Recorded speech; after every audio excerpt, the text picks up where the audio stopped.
Il y a environ 4 milliards d'années, le système solaire n'était pas un endroit calme.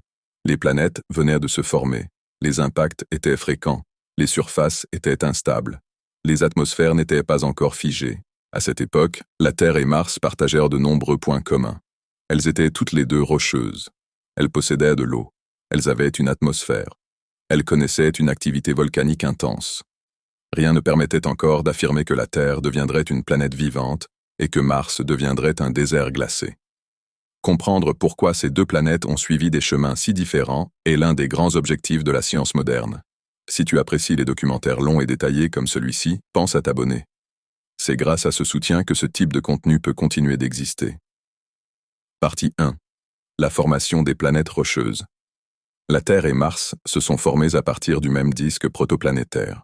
Ce disque était composé de gaz, de poussière et de fragments rocheux.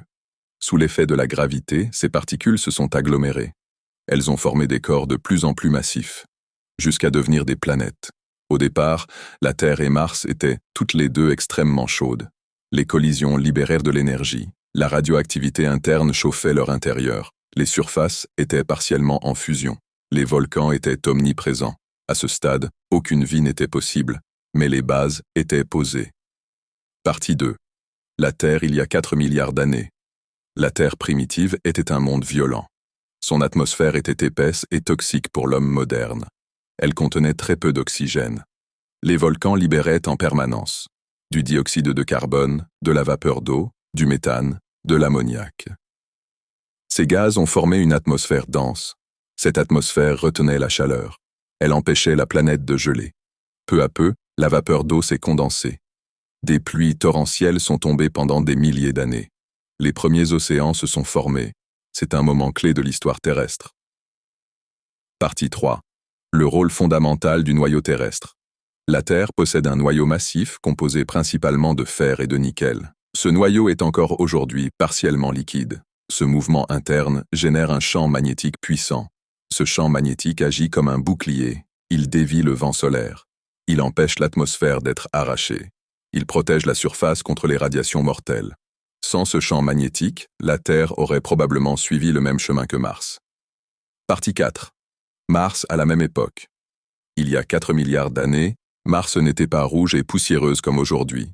Elle possédait une atmosphère bien plus épaisse. La pression était suffisante pour maintenir de l'eau liquide. Des rivières coulaient à sa surface. Des lacs existaient. Peut-être même de petits océans. Les images satellites modernes montrent encore ces structures. Elles ne sont pas imaginaires. Elles sont gravées dans la roche. Mars était une planète active. Partie 5.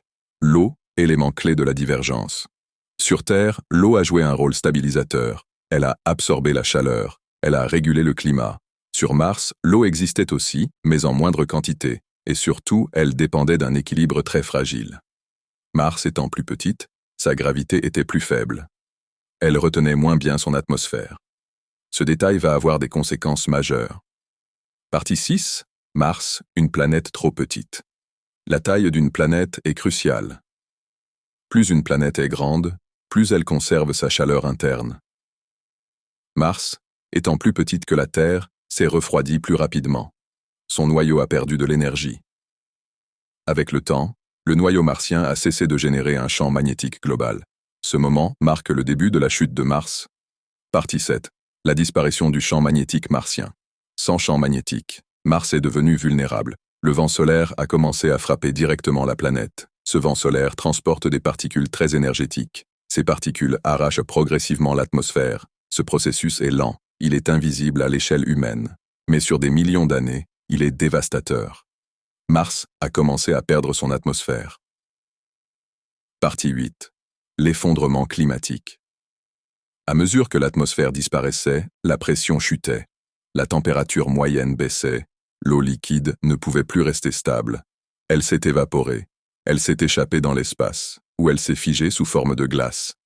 Les rivières se sont asséchées. Les lacs ont disparu. Mars est entré dans une phase froide et sèche. Partie 9. La Terre pendant ce temps. Pendant que Mars se refroidissait, la Terre suivait un chemin opposé. Son champ magnétique restait actif. Son atmosphère se stabilisait. La vie est apparue dans les océans. Des organismes simples ont commencé à modifier la chimie de la planète. Ces formes de vie ont produit de l'oxygène. Progressivement, l'atmosphère terrestre a changé. La Terre est devenue habitable durablement. Partie 10. Mars devient une planète fossile. Sur Mars, l'activité volcanique a diminué. La surface s'est figée. La tectonique a cessé. Mars est devenue une planète presque immobile, une archive du passé.